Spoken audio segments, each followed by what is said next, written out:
शिरोळ तालुका काँग्रेसचे तालुकाध्यक्ष दानोळी पंचक्रोशीच्या राजकारणाचे चाणक्य सर्जेराव शिंदे अण्णा यांचे आकस्मिक निधन झाले।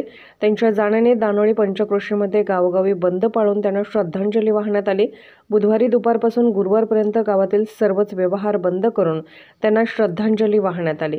रत्नापना कुंभार यांच्या मुशीत तयार झालेले व्यक्तिमत्व ते अगदी माजी आमदार कैलास वसे सारे पाटील साहेबांच्या शिरोळ तालुक्यातील राजकारणाच्या समीकरणाची गणित घालणारे चाणक्य अशी त्यांची मोठी ओळख होती।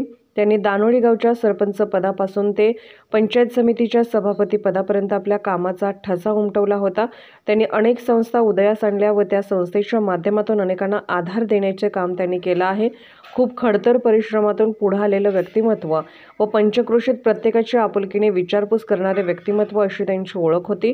त्यांच्या अचानक जाण्याने दानोळी पंचक्रोशीच्या नेतृत्वात एक मोठी पोकळी निर्माण झाली आहे। त्यांच्या रक्षा विसर्जन वेळी शिरोळ तालुक्यातील अनेकांनी त्यांच्या आजपर्यंत केलेल्या कार्याची जाणीव मनोगतातून करून दिली। शिरोळ तालुक्यासह कोल्हापूर जिल्ह्यातून हजारो कार्यकर्ते त्यांना श्रद्धांजली वाहण्यासाठी उपस्थित होते। यावेळी महादेव धनवडे, पैलवान केशव राऊत, गुंडू दळवी, रावसाहेब भिलवडे, बापूसो दळवी, कवटेसारचे बशीर फकीर, जयसिंगपूरचे अण्णासाहेब क्वाने, विठ्ठल मोरे, कोथळीचे संजय नांदणे, शुभम मलमे यांनी आपल्या मनोगतातून सर्जेराव शिंदे अण्णा यांना श्रद्धांजली वाहिली। स्वयंसिद्धी न्यूजसाठी अभय वाळकुंजे।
कार्य हे सार्वजनिक स्वरूपाचं आणि वैयक्तिक स्वरूपाचं अशा सर्वांना हवंसं वाटणारं अशा पद्धतीने त्यांच्या हातून कार्य झालं ते। आणि मी या ठिकाणी ग्रामपंचायतीमध्ये काम करत असताना, पंचायत समितीमध्ये काम करीत असताना किंवा जिल्हा परिषदेमध्ये काम करीत असताना आमचं दोघांचं तुम्हाला सांगतो या ठिकाणी एक मत असायचं की त्यांनी जी कामं या ठिकाणी आणण्याचा प्रयत्न केला त्या कामाच्या आड मी यायचं नाही आणि माझ्या कामाच्या आड सर्जेराव शिंदेने यायचं नाही अशा पद्धतीचा अलिखित करार असा त्यांच्या माझ्यामध्ये झालेला होता। आणि म्हणूनच या दानोळी जिल्हा परिषद मतदारसंघामध्ये जी कामं इतर मतदारसंघात झाली त्याच्यापेक्षा जास्त मध्ये झाली।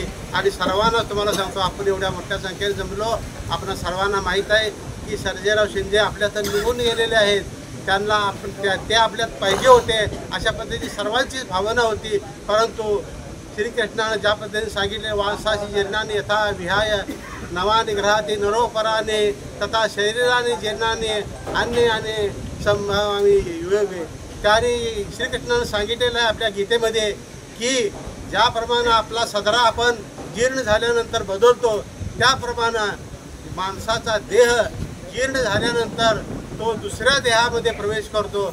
आत्मा हा अमर आहे आणि तो आत्मा हा आपणाला सर्वांना प्रेरणा देत राहील। आणि त्यांचं जे जीवन कार्य आजपर्यंत त्यांनी केलं त्या जन्म आणि मरण हे कुणालाही चुकलेलं नाही। आणि त्या पद्धतीने त्यांनी जन्म आणि मरणाचा अंतर हे जे त्यांनी पार केलं ते खरोखरच सर्वसामान्य गोरगरीब जनतेसाठी आपल्याला सर्वसामान्य देशामध्ये अभौलिक अशा पद्धतीचं आपलं योगदान दिलेलं आहे ते खरोखरच कौतुकास्पद अशा पद्धतीचं म्हटलं तर ते या निमित्तानं वागं होईल असं मला वाटत नाही। कारण ग्रामपंचायतीचे सदस्य, ग्रामपंचायतीचे सरपंच, पंचायत समितीचे सदस्य आणि त्यांच्या पत्नी पंचायत समितीच्या सभापती आणि आता कोल्हापूर नियोजन मंडळाच्या सदस्य, त्याचप्रमाणे शिरोळ तालुका आय काँग्रेसचे अध्यक्ष आणि विविध संस्थांचे संस्थापक आणि या गावच्या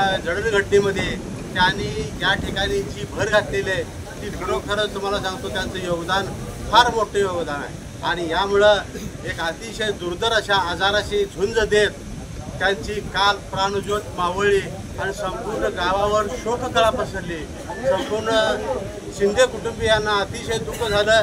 केवळ असं नाही तर या दानोळी परिसराला हात केले गेले आपले शिरोळ तालुका, त्याचप्रमाणे कवठेसार, तमदलगे, निमशेरगाव, कोथळी या सर्व परिसरातील सर्व त्यांच्या सानिध्यात आलेल्या सर्व कार्यकर्त्यांना अतिशय अशा पद्धतीचं दुःख झालं की असा एक माणूस की ज्याप्रमाणे विष खांडेकरांनी एके ठिकाणी सांगितलेलं होतं की जोपर्यंत जगण्यात अर्थ आहे तोपर्यंत मरण्यात मौज आहे।